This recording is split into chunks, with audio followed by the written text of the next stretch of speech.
Hey, everybody. Thanks so much for joining us today for this webinar. So we've got some great partners on today. We'll be introducing them here in just a moment. But first, what are we here to talk about? So we're talking about Cybersecurity Day, and obviously, where do you start from that point, right? It's one of those things that everybody always has questions. Is we talk security to death, we get all the widgets, but where do you really start that journey? And that's what we want to talk to you today. And we got some great people on to talk to you about that. And they're going to share the experiences themselves and their company, obviously. But we really want, the journey from deciding where you want to improve your cybersecurity to getting there is absolutely important. So, as we say, the cyber threats and compliance requirements continue to rise. Now, I think what's funny about this is last night I was just having a conversation with a couple old IBMers, and we didn't even we talked about the old days where pretty much there was no such thing as security. People just went out and installed servers, didn't really think about it. But now we're to the point where obviously we're seeing the crackdown coming from various governments, and we're getting more into that security and compliance. And one of those things that's unique about this particular webinar is we actually have members from the US, Canada, and Europe. So we're kind of getting that global understanding of cybersecurity and where we go. So the topics we're going to discuss about today, we're going to talk about knowing where your risks are, understanding where you start, right? Everything starts with an assessment. Where are you going to? How do you get from point A to point B? Then we're going to talk about identifying your blind spots. I always love to say, how do you know what you don't know? Well, we're going to teach you that today. And then obviously the roadmap to cybersecurity, where do you start and how to go on down that. Now, joining us today is going to be our panelists, which we have Rich from iShift. We have Stephen from Viso. He's going to correct me here in a moment. And then Hernan from Popper. With that being said, for just a minute, if you would, let's take a moment and get to know our panelists. Hernan, if you go first, tell us a little about yourself. Absolutely. So my name is Hernan Popper. I run a boutique consulting practice based in Winnipeg, Manitoba, covering all of Canada, and we specialize in helping small and medium-sized organizations become cyber secure. Awesome. I Stephen, can, I what's mean, I, your next? I can go for hours, but that's my 30 seconds. I think we have 4 very chatty people, so we got to be strict on when we're cutting people off. So, Stephen, why don't you go next? Sure. My name is Stephen Parsons. I'm the CEO of Viso, which actually stands for Virtual Information Security Officer. We're a pure play cybersecurity as a service team, 15 professionals offering services, mostly in Ireland, the UK, where our team are located across multiple in multiple areas. So that's us. Awesome. Rich, you're going to pull up the end, and then you get to go first next time around. Okay, thanks. Thanks, Tim. My name is Rich Dessler. I'm the practice leader for the security arm of iShift. We are an MSP and an MSSP specializing in systems integration and cybersecurity integration opportunities, which we all know there's plenty of those around. Oh, yeah. It's so right. It's always like swinging a rubber chicken. If you're in the right space, you can swing one and hit an MSP or an MSP anywhere looking to offer services, right? Exactly. You just want the right one. But okay, so let's dive right into it. So, Rich, you're up first. So the question we have is, where do you start? Like if you're an MSP, you're obviously not an MSSP yet, right? Because it's a very security focused service provider. But if you're looking to start that journey, where do you actually start that journey from your viewpoint? From my viewpoint, it really is if somebody contacts me and says, "Where do I start?" I initialize the conversation and ask them a series of questions. Typically, it's around frameworks, right? A good security practice and operations really is following a good, solid framework that aligns with their industry. Okay. Stephen, what about you? Yeah, similarly to Rich, we would start similarly with just a kind of a basic conversation, understand the business, where what they're trying to do with that business, and then we kick into a cyber assessment against best practice controls. Look at what they have in place through a series of interviews, but also then look at vulnerabilities both internal and external. We combine those 3 elements into in an overall cyber assessment to kick off every engagement, whether that be just assessing a company or in a longer term virtual CISO engagement. Okay. Hernan, anything to add there? I'd say yes. What we typically do is we ask a lot of questions. Like we really need to understand where the client is, what's their posture, and what we try to do is, have you ever used ChatGPT in mode, tell me like I'm five? Like we try to make it easy to understand for business owners or executive directors some of the questions that may sound really technical. So it's all about having that conversation and guiding them through a thorough discussion, not just on technology, because we are not a technology company, we're a strategy company, but on people, processes, and technology. Okay, so that leads perfectly into this next question, which we've actually already answered, but I'd like to expand on it a little bit, right? So my personal background is in MSPs as well. Uh, but the thing is, the next question was, does every company need a security assessment and why? Now, I will tell you from my background, that answer is yes. I absolutely refuse to work with anybody without an assessment. I think that's in the old days when we're talking very small assessments. I mean, they're good engagements for an MSP, but as we're talking about security assessments, I think it's crucial to know, especially from like where you guys are coming from, what are you stepping into? Where are the rat's nest? So, Stephen, if you would, why don't you expand a little bit on what the importance of every company doing a risk assessment is and why it's so important to do that? Sure. From my point of view, or from our point of view, we really need to understand what risks are there, especially if we're going to be managing that security with the client into the future. So an assessment, whether it be with us or if somebody's doing it themselves, it really identifies where the risks are within the organization, allows you to create, a look forward, where do you want to get to. So for us, it's really, really imperative to start with that assessment so that we get the full understanding of what the organization does, how they do it, and what's currently in place to control those processes. So for us, it's the key part of every engagement. Rich? Yeah, I would agree. I kind of follow the philosophy of trust but verify.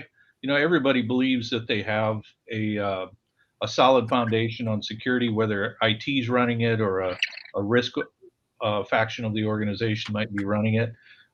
Following a trust but verify and establishing a baseline of where you are based on quantifiable data, which I think is an important aspect of performing an assessment, that you walk away with that baseline. And then based on your risk tolerance, where do you want to go next, right? And you establish that journey, that roadmap from that baseline. So you have to have that baseline in a quantifiable format so that you can measure your progress over time. Totally agree. And let me expand a little bit on that, Hernan, before you jump in. You hit on a key point there that I really think that we as an industry and as experts need to drive home. We use the data, right?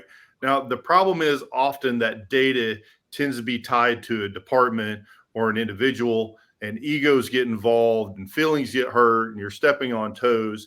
And that's really not the intent of the data. The intent of the data, for my perspective, is really just to show us where we need to improve. Where's a bottleneck is, right? Where do I have something wrong in my flows? Like, how do I use that data to make the next step to improve us?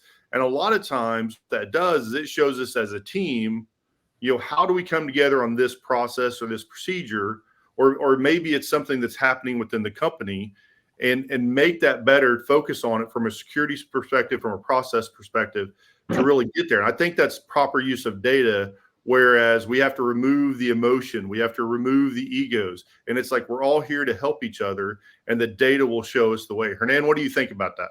Am I on, or do you think I'm like way off in the left field? No, I think that you are bang on. That's exactly where you should be.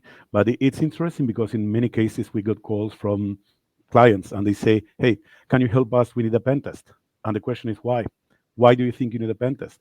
And the answer is, well, because we're told that we need a pen test. Okay, let's start over and let's have a thorough discussion where that's the best use of your time and your money right now.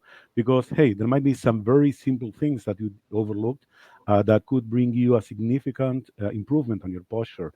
That is not necessarily pen test. Of course, We can do a pen test if you want, but let's have a discussion exactly on where to start. So when we do an assessment, it's almost like an X-ray of the organization. And again, we always cover people, processes, and technology. So if someone comes to us and they say, well, we need to understand our risks, we will ask questions like, well, do you have a web application firewall? Of course, because there is technology involved. But we'll also ask questions like, do you have an AI or Gen AI policy?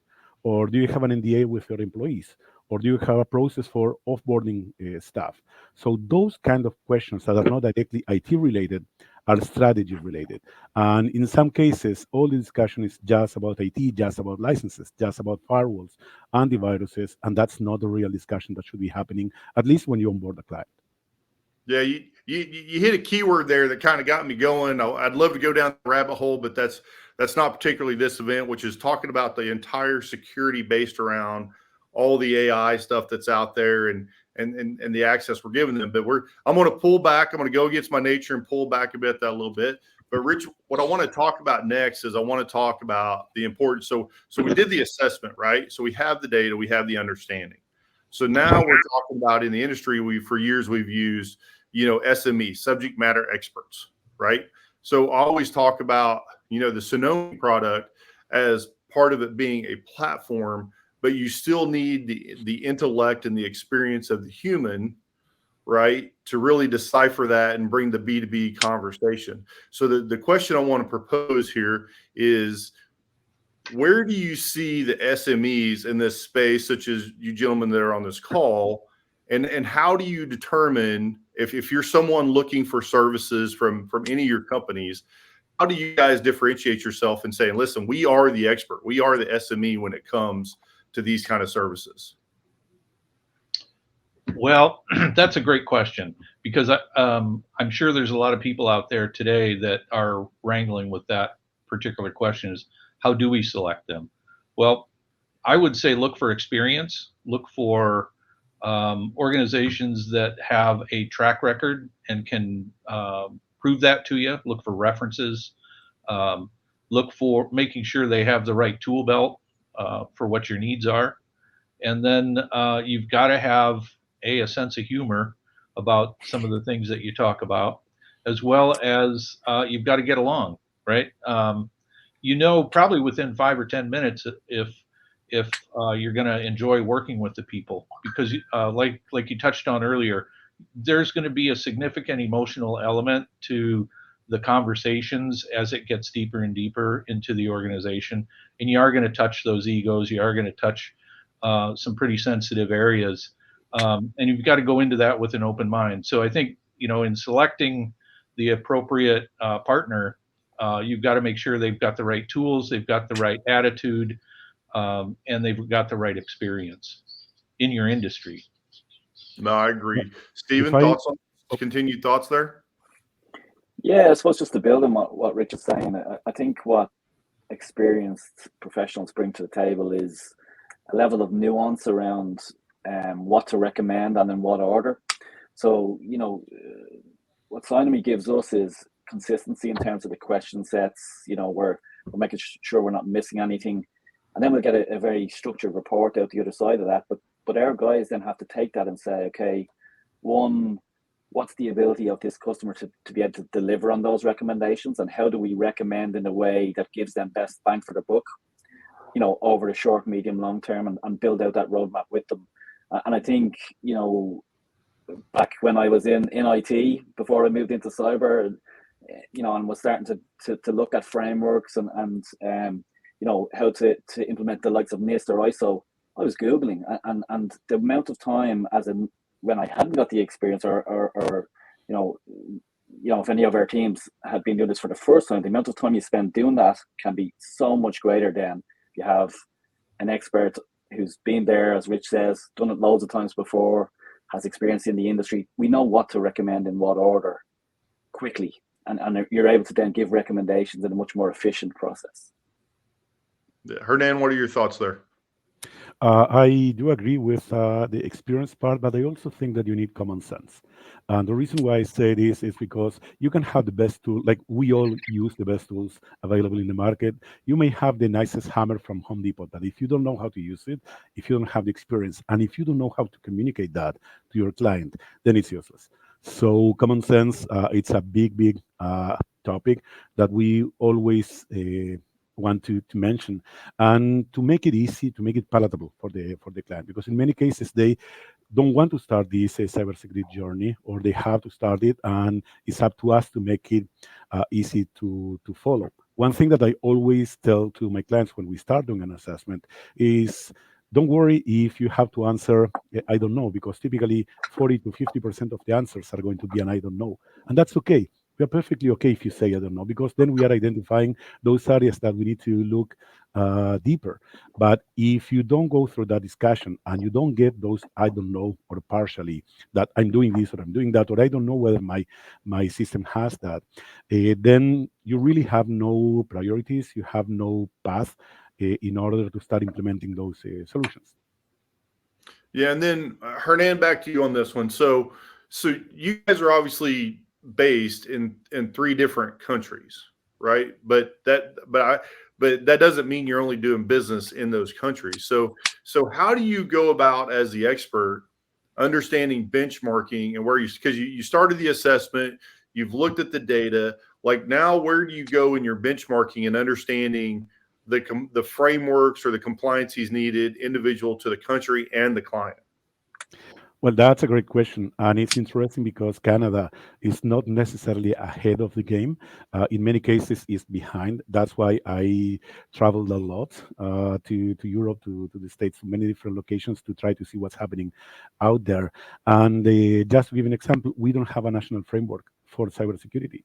So when we are doing an assessment for a client, we typically use CIS, V81, or we use CMMC, because those are the best fits, the best fitting frameworks for our clients. Not having a national standard or a framework makes it more complicated, because, well, you're not forced to do it. At the same time, if you are a Canadian company doing business in the US or having clients in the US, well, you have to, you are regulated by the FTC safeguard rules, and nobody knows that. And the FTC safeguard rules, they apply for every Canadian company doing business in the States. So it's a lot of evangelism. It's a lot of explaining, yes, you have to do this. And if it is not because of regulations or legal requirements, it's because you want to make sure that you're doing the right things in order to avoid the breach, in order to avoid the pain. Absolutely. Stephen, thoughts on that? Yeah, very similar for us, and Hernan summarised it really well in terms of how Canada are a little bit behind. It's similar in other countries, I found.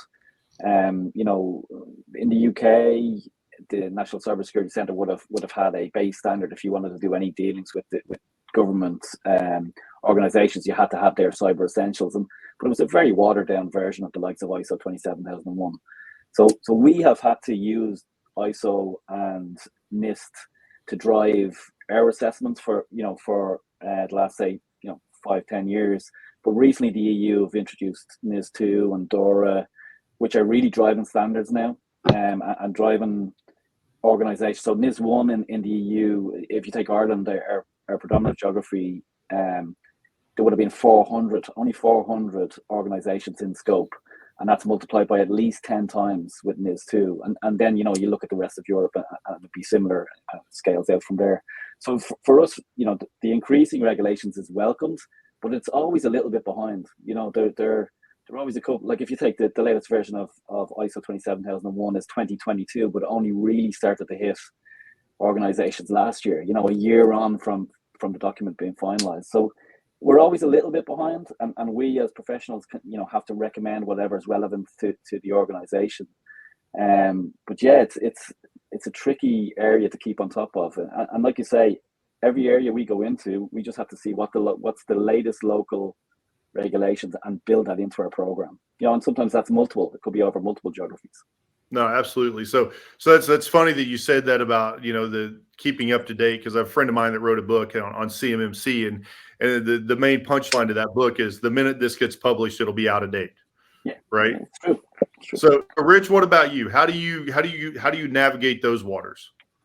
Well, in terms of selecting the right framework, it really is primarily industry based, and I think if you select, if you're in the, say, financial services industry, in credit unions or regional banks, you'll look at FFIEC. If you're in healthcare, you're going to look at high trust. Regardless of what country you're located in. If you do operations, they're generally covered. The whole purpose of some of these regulations is to eliminate the concept or the theory of plausible deniability by people who are accountable and responsible for the security of your data, right? Your personal information. And what I mean by plausible deniability is that you have an awareness that there is a gap in your policy or procedure or your practice somewhere in the tech stack, and you don't have a plausible deniability to say, well, I didn't know about that, so I can't be held accountable. The purpose of these regulators getting involved in cybersecurity is to protect your data ultimately, and that eliminating that concept of plausible deniability for executives or leaders or people accountable for those things is similar across the board. So whether you're dealing in one country or two countries or three countries, is you definitely, like Stephen said, you want to pay attention to that regulatory framework and be sure you're including that in your assessment activities. But even more so is these are built really to protect the organization and individuals' privacy and data. So regardless of which framework you use, you want to follow the regulatory framework first, and then follow the best practices that are contained in additional frameworks if you don't feel comfortable that framework covers exactly what you need based on your risk tolerance, right? You got to define your risk tolerance to do that. Absolutely. And let's dig in just that for a little bit more, just for a moment. So Rich, obviously you went down the line of industrial, the industry, what your industry regulates. Stephen, you went with ISO. Hernan went with FCC. So the question, Stephen, I would propose is, you got a lot of companies out there and clients that don't know where to start. So is your default to compare them to ISO or a specific standard? Because I know for me, as I work nowadays with a lot of MSPs and MSSPs, kind of their first real step into that security world is SOC 2. So that's where I would look at like, if I was on the outside saying, okay, how am I going to assess all these MSPs and these MSSPs and where they set in the security standards? Granted, I've been out of the game for a hot minute, but I would use SOC 2 as my standard. Are you saying for like in your neck of the woods, like ISO is really like that standard that you just apply to everybody? It used to be, but it's moving more towards NIST cybersecurity framework now. So because the EU have used that to develop NIS2, their own standards, that's becoming the go-to for companies in our region, because, why would you go with anything else? ISO is great in terms of being able to get accredited, which you can't necessarily get accredited against NIST CSF. But that's I would say 90% of our assessments now, we're going with NIST CSF as the base, and then you layer on whatever local regulations you need to add on to that. But yeah, it's becoming the go-to for us. I would say over the last 12 months. Hernan, Hernan, I think what I heard you say earlier, I want to just reapply this, is that you're automatically applying FCC as just a standard to go everybody to? Is there a different one? Is there, are you SOC, are you NIST, are you CMMC? What are you using as your standard for every client, regardless of, where they may sit at that moment? Yeah, no, actually the one that I mentioned was the FTC, Federal Trade Commission. But to be honest, I don't care about the framework. Within our clientele or our target market, it's not about compliance, it's about security. So it doesn't really matter which framework you go for, except if you're looking for a compliance. If this is a compliance discussion, absolutely. But if you're looking about improving your cybersecurity, any of the frameworks is gonna get you to a better place than where you are today. That's why my preferred one is CIS, because it covers uh, everything that a small or medium-sized organization should need. But at the end of the day, again, I don't care about the framework. Is if it is not a compliance discussion, I care about, okay, how are we going to make this company more secure? So when you have a framework, you can actually map your tasks to a framework, but at the end of the day, it's all about the tasks. What's the priority? Which is the most critical one? Which is the one that's going to improve your security the most? And if you want to have a discussion about frameworks, absolutely, we'll give you a compliance report. But we are not here to make you compliant only. We are here to make you secure. Does that make sense? Absolutely. So, and thanks for the correction on the FTC and the FCC. For those of you that didn't miss Hernan's very nice way of correcting my acronym. So appreciate that, because we got to put out right information for the first part. Now, Rich, I'm going to throw you a question from the audience. It's a softball, but it's one that needs to be discussed. John asks, when selecting a reference framework, can you select more than one? So like we all know the answer to that is yes. Could you possibly give us the answers as to why someone would need to apply more than one framework to their business? Yeah, absolutely. A good question. Thank you for asking that, because I frequently get this when we have conversations. So to give you an example, the answer is yes. And to elaborate on that a little bit is, why would you select multiples? Well, an example would be if you're processing credit card information, right? You want to do PCI DSS. You also, if you're in banking, finance, credit union, regional bank, national bank, you also want to do FFIEC. You may also want to do HIPAA if you handle a lot of data on behalf of clients that is healthcare related. So all those have different nuances, but have an established framework that are common among. So you're going to see some overlap across that, but you've got to, there's going to be nuances that aren't covered in each one of those collectively, or that are covered in those collectively, but there are going to be nuances in those contexts as well. So yes, I would highly recommend that you focus on one initially and include multiples based on your industry and the type of data that you're handling. Yeah, it seemed like I got into a niche there for a couple of years of doing like pediatricians.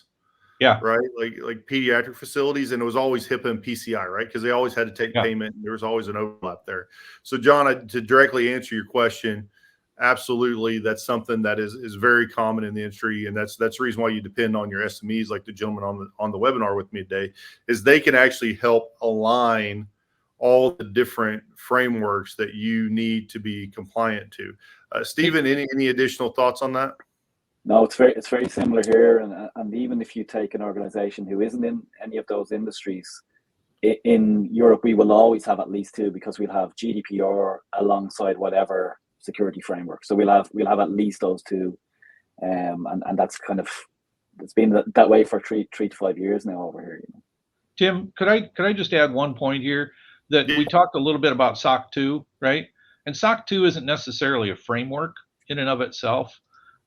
It is good and it gives you some indicators, but there are some limits to what SOC 2 is actually giving you in terms of your confidence in the security of an organization that you're assessing or that you're looking at to do business with. If they say they're SOC 2 compliant, that's wonderful, but they don't necessarily, SOC 2 doesn't provide real-time visibility. There's a lot of elements of SOC 2 that are missing with specific frameworks and the compliance within those frameworks. SOC 2 is a guidance element. So I think it's important people understand how to look at those from the context of when you're analyzing who to do business with, like a third party or a cloud. Just because they're SOC 2 compliant doesn't mean they're good at cybersecurity. It just means that they have the controls in place, but they may not necessarily be effective in enforcing those controls. And that is the perfect segue into our next session. So we're actually going to talk about this a little bit more in depth. But I want Jose threw a question up here a while back, and it's for Hernan, but we'll all take a shot at it. And that is, when it comes to enforcing a cybersecurity policy within an organization, should you lean on training or link policies with individual responsibilities? So, and in what cases do you add penalties? Right? Are there penalties? Right? So I think the question that Jose is asking us here is once you get into this, and we're going to go a little bit further into it, I just felt this was a good segue with Rich's point, is how do you go about enforcing all this once you got it in place? And Hernan, that was for you, so you can go first on that one. Okay, no problem at all. So the answer is yes. Yes to both. Like you should lean on training, and you also should link policies with individual responsibilities. Like there is no one answer better than the other. But training for us is huge. We started the practice with a training view on the human side of cybersecurity. So we always think about the human side. You can have the best firewall in the world and the best backup, but if Joe from accounting clicks on a phishing link, that's it. That might be the end of it, or that may be the start of a really, really painful recovery project. So training is key, but also it's not just about the training, it's also about creating the policies and communicating those policies, because you cannot enforce something that is not defined and something that is not communicated. So can you punish, if you allow the expression, someone who actually exfiltrated information that was private through ChatGPT because they were trying to solve a problem? Well, if you didn't have a policy and you didn't communicate the policy, there's not much you can do. So that's why we always talk about people, processes, and technology, because, well, you need to focus on your people, but you also need to work on process and policies. If I don't explain to my people, you cannot use the consumer version of ChatGPT, or if you use it, you have to anonymize the information, but you have to get it approved and you have to check it for bias. And like, if you don't train and you don't communicate, well, they are trying to do their job. And in many cases, we see this with a shadow IT. Users or staff will go to, hey, I have to send this huge file to the printer. And I'm sorry, I don't understand SharePoint, so I'm going to use Dropbox. And that's how you start opening holes and you start opening other repositories that, well, nobody told them that there is a process to approve which kind of repositories you can use, or cloud drives. So yes to training, yes to policies. And once you have the policy and you have communicated, more training, more training, more training. And if someone is not actually following the policies, you need to have a conversation with them. Absolutely. Rich, why don't you take this one on? Why don't you go next on this? The importance of not only the creation of that, and that's where we're going to go into next, is how do you start this journey, is, policies and procedures, how do you go about enforcing those within your environment? Well, there's two distinct methods of enforcement when it comes to policies. There's punitive enforcement, right, which a lot of organizations default to a punitive enforcement. I like to look for the positive types of reinforcement that Hernan started touching on there regarding the human factor, right? Encouraging people to participate in security. There was one organization that I worked with that we had goals for people to complete and pass the annual security training that they do, and we gave out $100 gift cards if they meet certain milestones, or whatever department finished first gets a pizza party. So I think, in terms of enforcement for some of these policies, you can be creative and look at the more or the less punitive approaches. Of course, there's always the punitive approach that's typically an HR event or an HR involved process. And there's always the fine print in these policies that they're subject to, up to and including termination if you don't follow these, that kind of language. That kind of scares people.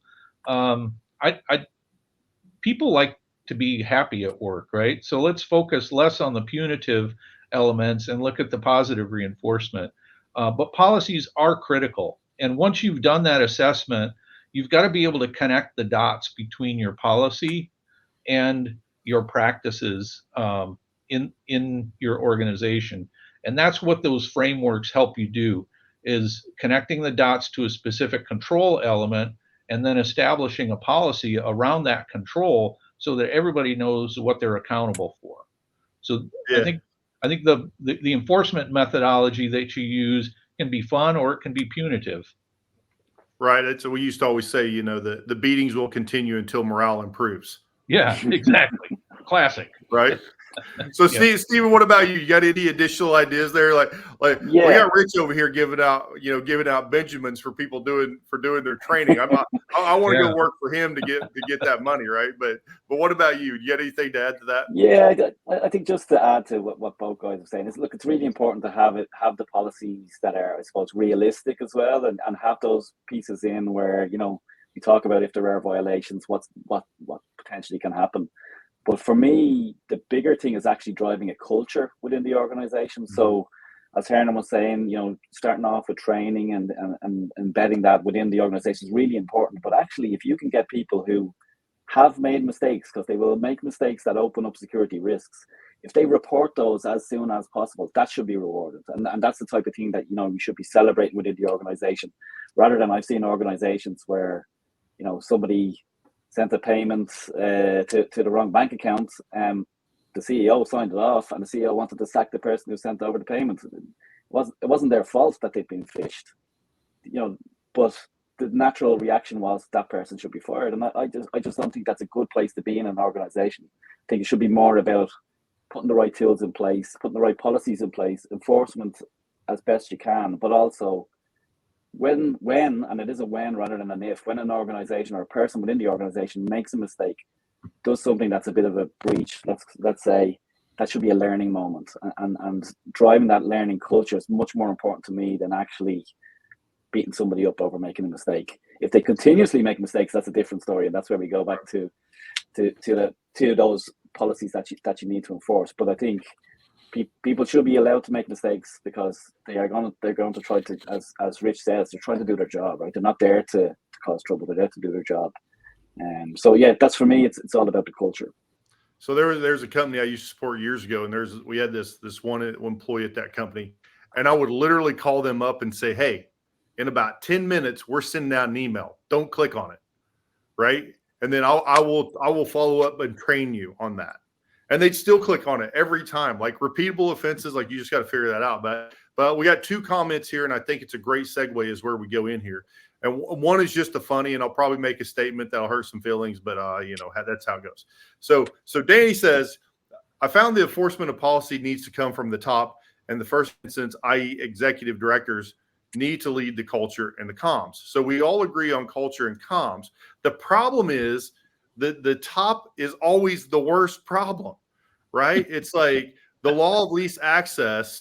I've not met a C level yet that thinks that applies to them, and it specifically applies to them. So absolutely driving it from the top down, I think, is crucial.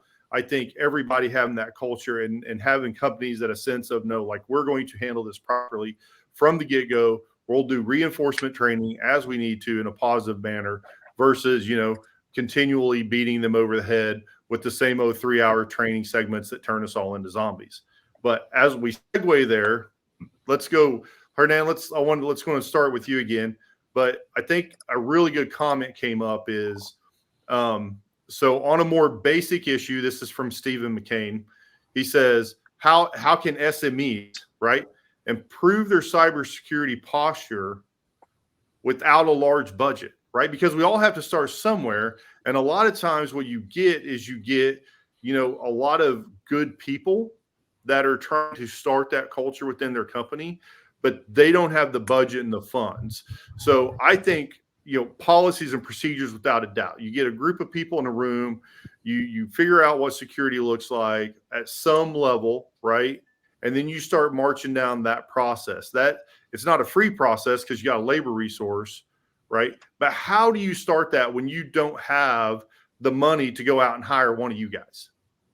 Well, that's a great question. Before anything, let me apologize. But one of the great things about smart buildings is that when you're on a webinar, they decide to turn off the lights on you. So I have to dance a little bit to stay on camera.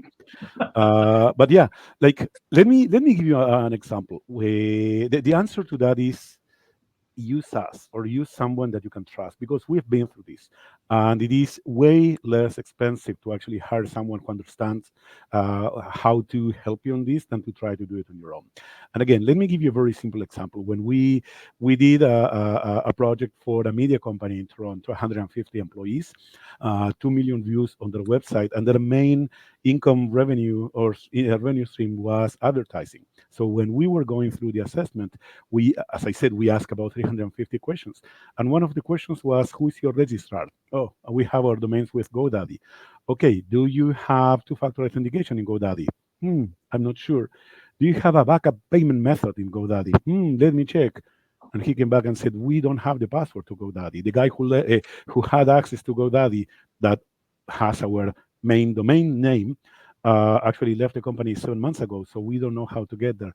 Well, that's going to cost you maybe 10 minutes of your time reaching out to the guy, getting their credentials, setting up two-factor authentication, and setting up a backup payment method. And that could prevent your site from being hijacked or your domain from being stolen. And that costed them nothing. So it's not about the budget. It's about what do you have to do and in which order. And in some cases, yeah, you may have to do an investment. You may need a new firewall. You may need some new software licenses. You may need professional services, but in many, many cases, there's no cost to some of the fixes. You just don't know where to start. Yeah, that's good. Rich, what are your thoughts? Well, in most organizations, what I've found is they already have a lot of the tools they need. They just haven't stitched it together, or they may not know where to start, or they don't have time to research how to do it. You know, even a bad hammer is still a hammer and functional. So while it might not, you know, when you look at budget in the context of buying something versus budget in the context of you know, cost deferral, and using the tools that you already have. You know, I'll give you a classic example. I have a client that has a tool that does monitoring. Well, that monitoring tool also can do scanning, right? And they didn't even really realize it. So before you really, you know, back to Hernan's point is, before you really think that you don't have the budget, you probably already have tools in your tool belt. You just don't know it yet, or you need somebody to come in and help you orchestrate that conversation to talk about where your highest risks, and do you already have the tools to address that risk. So I'd be cautious, you know, in terms of budget conversations. Don't think of budget as spending money, but think of budget really as effectively using your time and having the expertise to know what tools to use. Right. Knowing what your widgets are and how they work and Yeah, where and where that they all comes from overlap your and where you can assessment. benefit from them. Yep, that comes from your assessment. Your assessment will quantify that information for you so you can prioritize it. Stephen, so the question to you is, how can I do this on the cheap? Yeah, I mean, Rich has totally stolen my thunder there with his last line, and because for me, when we get, you know, inquiries from organizations that they don't have a huge amount of money to spend, we would always just go straight to just get an assessment, just get a basic assessment, understand where your risks are, because there will be items within there that without spending a huge amount of money, you can do internally to improve your own security. So as Rich says, you might have tools in place that you're just not using very well. With the guidance that comes out of an assessment, you may be able to switch on certain things that you're already paying for. So for me, similar to what the guys are saying, it goes back to that assessment piece, but also, you know, to do it, I suppose, spending money the most efficiently is to bring in an expert and to do that over a certain amount of time. So, you know, our teams can do an assessment way quicker than somebody who's starting from scratch, you know, and that's where, back to those previous questions, expertise really comes to the fore.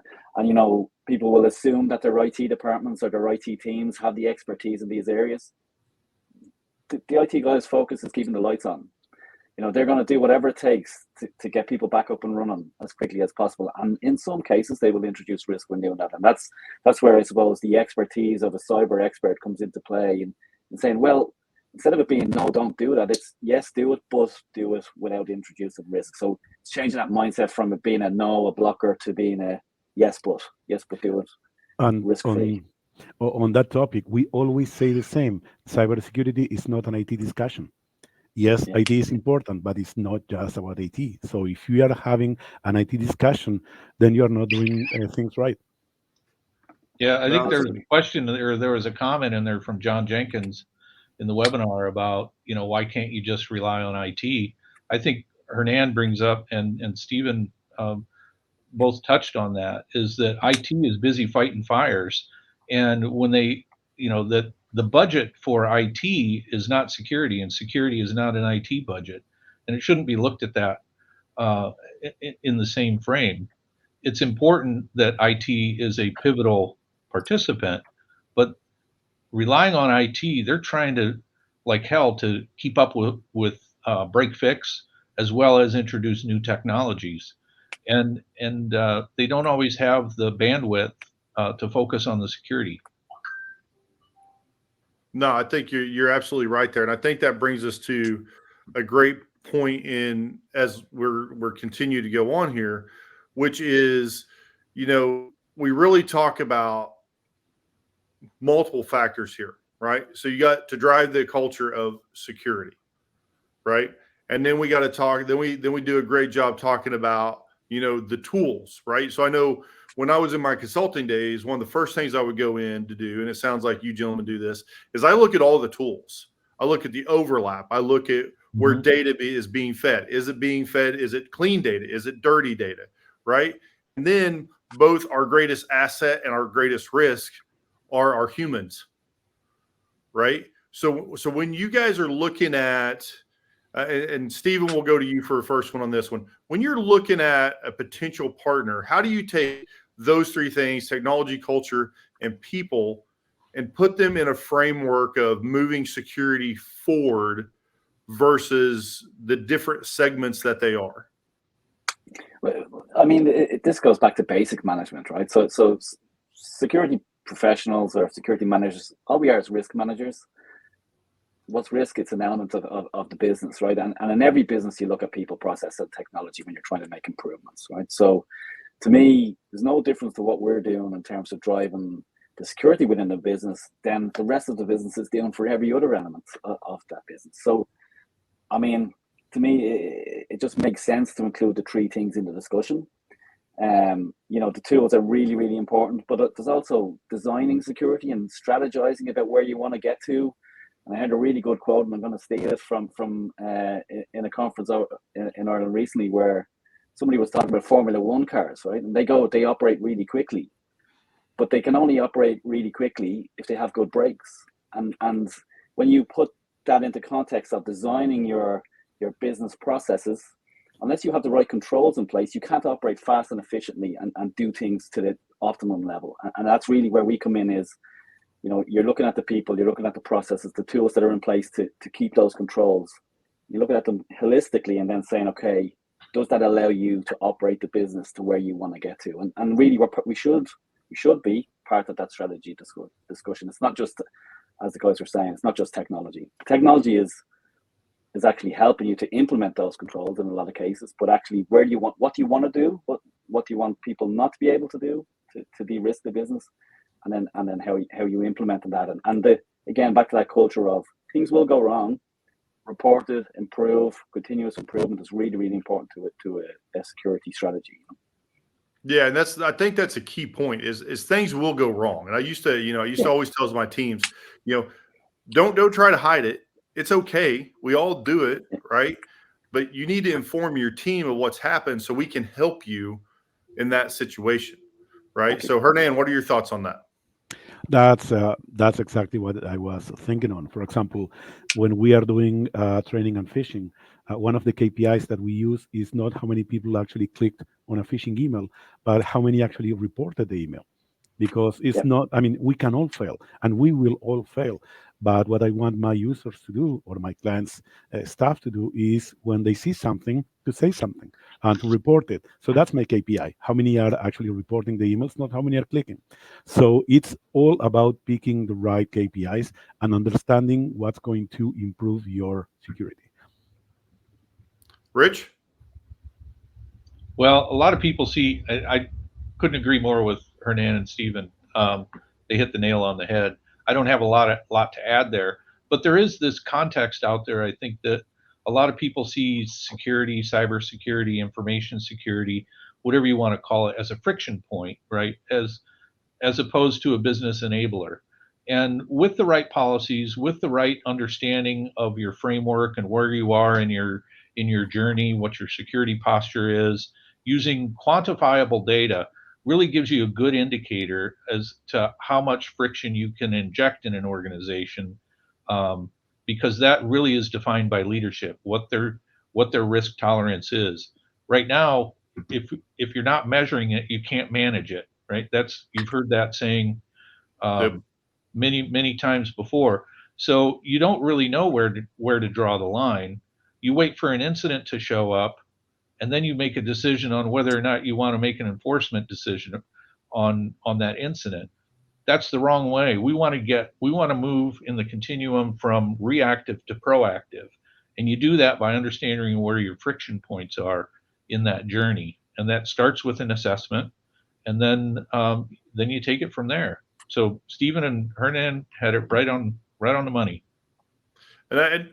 So I think that's perfect. The way that you put it was, you got to have the assessment to understand where they are, right? And then the proactive versus reactive. Like this is a conversation when you talk about, OML, right? When we're talking about operational maturity levels, Yep. right? It takes a solid effort to go from that reactive stance to a proactive stance. Like that's something that a lot of times in a smaller shop or even a large shop, like you have to take dedicated time, post everything else, all the fires going on in your day, all the conversations, to actually dedicate to that. And I think that's where, like, you gentlemen come into play, right? It's reaching out to you, is saying, hey, here's a step that we need to take. We need to be proactive in this positioning. So let's reach out to Hernan or Rich or Stephen and see where they can help us, right? Versus us trying to get through those daily dumpster fires, right? Because I always say, at an MSP or an MSSP, the best day is controlled chaos. The worst day is you just turn the phones off, right? But it's getting to that point is where you would do that. So we're gonna do a little bit of a just a moment here. So Hernan, I would say, here's my question: why should I reach out to Hernan or Stephen or Rich to take me to that next step? You guys are the experts. You sell these services. You're invested in the community. You want to help. But what's the important function or step that says I need a Hernan in my life? I think the best answer to that would be, in a handful of times, I got calls on my cell phone from business owners crying because their businesses were attacked, or there was a breach on their Facebook page, or there was a leak. The pain of going through a breach is something that nobody deserves. There are some very simple things that you can do, just from basic password hygiene to a full-fledged a cybersecurity program that can prevent that. So the answer to why is because I can assure you that you don't want to go through the pain of a breach. But just doing an assessment is not enough. Like it's like going to the doctor and having a CT scan. Well, now you have the CT scan. Now you know what are you going to do about it. So let us help implement the program based on that assessment. And if it is not us, someone else, but please do something. Just doing an assessment is like just doing the CT scan. Once you find that something isn't right, well, what are you going to do about it? And we know how to do it. I think that's a perfect way. Now, Stephen, a bit of a different question for you. Like in the old days, we used to ask, what's the worst thing that's ever happened, right? That you've seen that's, kind of catastrophic and shows everybody the world's on fire. I want to spin that around to that positive level. So where's, if you can, without divulging anything, tell us about a situation that you stepped into, and by the time that you were done, the partner or the client, if you will, was like, I had no idea any of that was going on. And you really, your services really saved them from some things they didn't even understand was out there. Yeah. I mean, it's very hard to talk about individual instances without giving too much information away. But we have in a particular client, we had the HR lead get a phone call to say, where's my job, where their whole website had been taken over. When I say taken over, not actually hacked, it had been replicated with a similar name, and they didn't even realize. So when you get in there and you start to put a program in place where, because this was a large organization and they were a target, they didn't even have to be hacked themselves. They just had to defraud other people to believe that it was them. We were able to put in a monitoring tool to continuously look for similar websites that were popping up, because this wasn't a once-off occurrence, and to stop end users getting defrauded and ruining the reputation of this large organization without them ever being hacked. So they had really good, solid security in place, but actually the hackers just pivoted and said, well, we'll defraud other people on their behalf. So, and that's, look, I'm just giving one example of an incident. I mean, there's many more. We could, the three of us guys could give you war stories for the next couple of hours, I'm sure. But I mean, the hackers will pivot to make money whatever way they can. And if they can't get in, they'll find another way of doing it. So we've had a couple really good examples of, some bad things that went on.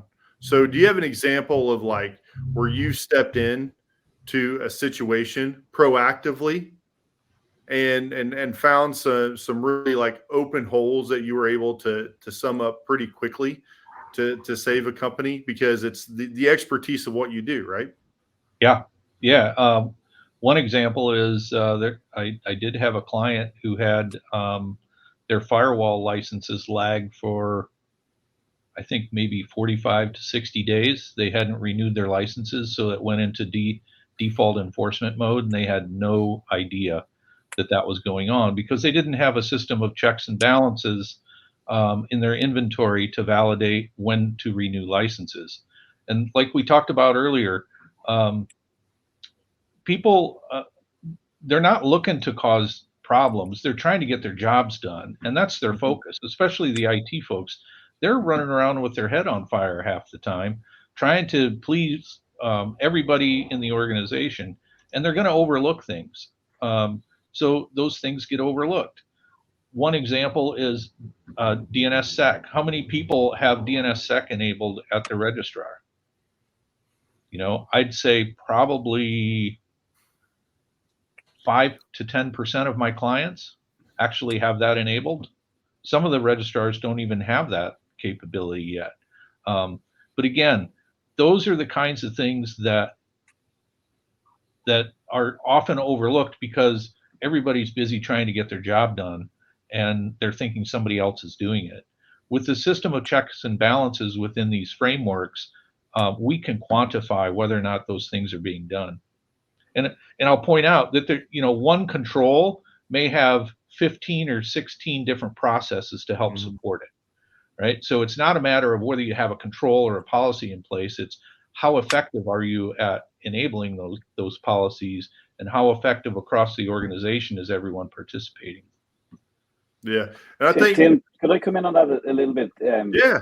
We helped an organization, an IT MSP, get ISO 27001 for themselves and for their services.